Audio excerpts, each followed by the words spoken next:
Meron tayong gagawin ngayon mga bro. Ito po ay isang barako. 175.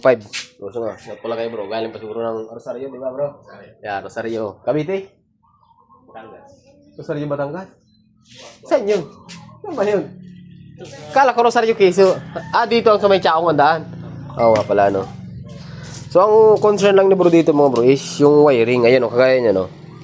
May neutral, napakahina. Pag sinignalight mo, ayan, nagbiblink. Yun yung, parang yung indicator niya, yun na yun. Tapos wala pating signal light, oh. Wala na. Hindi kaya. Tapos kung pag umandar naman siya mga bro, para siyang nagbi-blink-blink yung mga ilaw niya. Pakita ko sa inyo.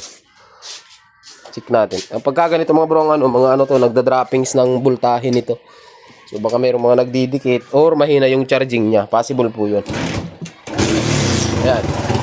So umandar naman siya, maganda naman ang andar. Pero pagka, ayun o, para siyang blinker na di mo maintindihan. Ayan o. Kabilaan. Okay, so ito yung mga bro yung ayusin natin. Hindi na po ako gagawa ng tutorial dito. So hindi na ako gagawa ng full video dito kasi marami na naman tayong mga video nito kung paano ayusin yung barako. Pero papakita ko sa inyo kapag katapos na nating gawin. So ang gagawin natin dito, troubleshoot muna natin. I-check ang charging kung maganda ba talaga. So kailangan 13 volts pataas. Okay? Kung kailangan i-full wave natin. Pero kung hindi naman, yung problema kasi meron si bro loud horn. Meron siyang, gumagana ba ito bro? Meron siyang mini driving. So 20 watts, 20 watts, 40 watts. Mukhang kailangan nga natin mag-full wave nito pagka ganito mga bro. Kasi hindi talaga kinakaya ng stock charging yung mga, yung mga ganito. Na may mga load na malalakas. So check pa rin natin mga bro kung magagawa natin ng paraan para hindi mas bro ng malaki-laki. Sukatan natin mga bro yung charging at saka yung battery nito ng barako na ito.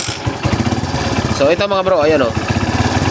So bali meron siyang reading na 12.3. Ang problema yan, umaandar ito yan.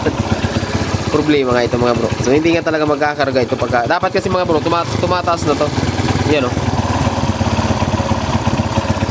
Tapos yung battery ni bro, magandang klase rin to. Iwasa po ito eh. Iwasa brand dito eh. Problema. Yun ang problema. 12.3. Patayin mo bro. 12.3 rin. Ayun o. So parang ang nangyari dito mga bro, duda ako. Ang parang ang nangyari dito, iba na pala ang rectifier nito bro. Parang ang nangyari dito mga bro, yung battery mismo, hindi siya nakakatawid doon or either yung main supply nito na kulay puti, hindi siya nakakapunta dito. So alamin natin. Meron akong i-share sa inyo mga bro. Ganito yung pagpo-trouble. So, tingnan nyo pakita sa inyo. Yung battery natin 12.4. Sa body ground 12.4 positive. Positive negative. Dito naman sa body, ang reading nyo dyan ay tingnan natin. 12.4 pa rin. Ayun o. 12.3, 12.4. Pero dito mga bro sa test light, ito yung sinasabi ko sa inyo na yung test light merong kayang gawin na hindi kaya gawin ng tester. Kasi pag tinester natin, 12.4 yung body ground at saka yung positive, yung negative ng battery. Pero dito sa test light mga bro, tingnan nyo tingnan nyo yung kaibahan niya. Ayan, yung ilaw dito malakas. Pero pag yung ground ilipat ko dito, yung ilaw napakahina. Oh. Dito malakas yung body, dito napakahina. Ayan, walang daya yan mga bro.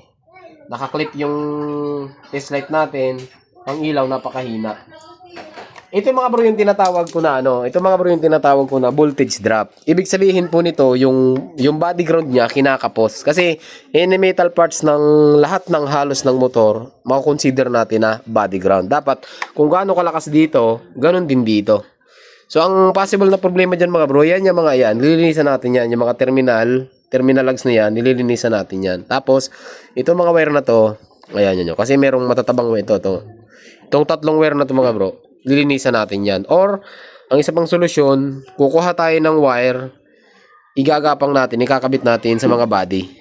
Yung mga tornilyo na yan. Pwede po yan. Or, dito sa ilalim ng tangke, pwede rin yun. So, ganun yung gagawin natin. Kaya pala, mataas naman yung kasi yung 12.4 mga bro dapat kaya niya magpa-trigger ng busina.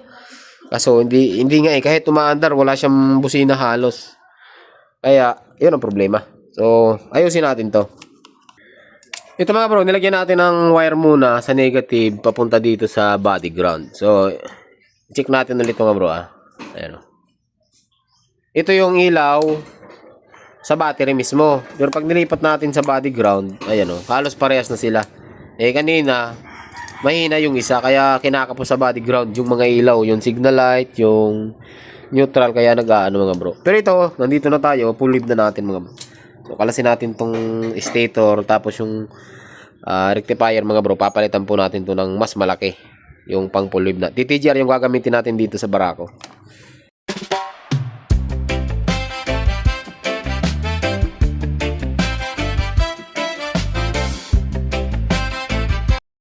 Yan mga bro, so update tayo dito sa barako. Subali tapos na natin siyang i-full wave. So gamit tayo ng TTGR. So pandarin mo bro. Tingnan natin mga bro yung charging. Kanina kung nakita nyo naman, umaandar siya 12.7 ang karga niya. O pandarin mo bro. Yan. So ngayon mga bro, ayan o. Naka-minor pa lang. Partida, hindi pa umiinit yung rectifier. Pataas ng pataas yan mga bro. Ayan o. Kasi yung rectifier na ginagamit natin, yung TTGR, habang umiinit yan, gumaganda. Ayan o. Pataas ng pataas yan mga bro. Kapag umiinit ng umiinit yun. Tirit mo daw bro, konti. Yun o. Diba? So, mataas yung kanyang charging. Lalo na pagka umiinit na yan. So baka magtanong kayo, pwede ba yung Lihowa dito? Pwede po yun. Yun yung ginagamit. Yung dalawang brand lang ang ginagamit natin. So marami na kasi tayong mga bro na sumuka na rectifier. Dito lang halos compatible yung mga motor sa TTGR at saka Lihowa. Meron 14 volts ang charging natin. Pero babantayan nyo rin mga bro, kasi yung rectifier na yan, kapag ka umabot ng 16 volts pataas yan, overcharge din yan. May problema din yun. Eh possible na pumutok yung ilaw or lumubo yung kanyang battery. Tapos yung ano natin mga bro, maliwanag na rin yung neutral na light, hindi na siya nagbi-blink. Kanina halos mamatay eh. Kabilaan. Ayan, meron. Diba? Pero ang problema nito mga bro, yung battery, hindi siya ganun ka-full charge. Malakas na rin yung busina.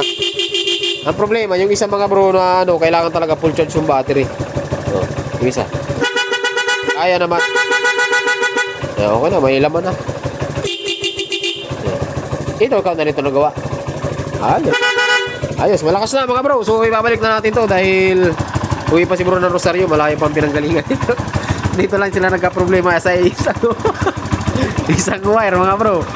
Kinapos sa ground. Ibig sabihin nito mga bro, ibig sabihin ano lang siya, sa ground lang siya nagka-problema. Kasi yung mga ilaw natin mga bro, tail light, brake light, kailangan talaga ng body ground yan. Kahit malakas yung, kahit 12 volts ang supply ng positive, kapag kinapos sa ground, ganun na mangyayari niyan.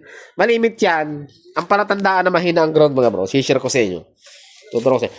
Ang palatandaan na mahina ang ground, alam niyo yung nag-signal light kayo sa, halimbawa sa may left, nag-signal light kayo sa left. Pag tiningnan niyo yung signal light dito na isa, mayroon siyang maliit na ilaw.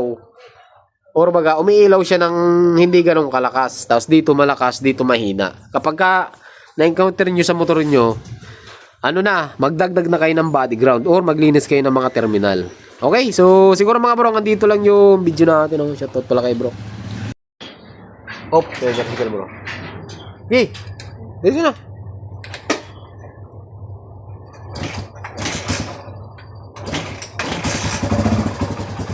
Sige bro, ako na lang sasara. Ay bro, pauwi na yung ating customer. Galing pa ito ng Rosario, Batangas. Basic lang yung problema sa wirings niya. Sige bro, ako na nga ano. Bro, ikata.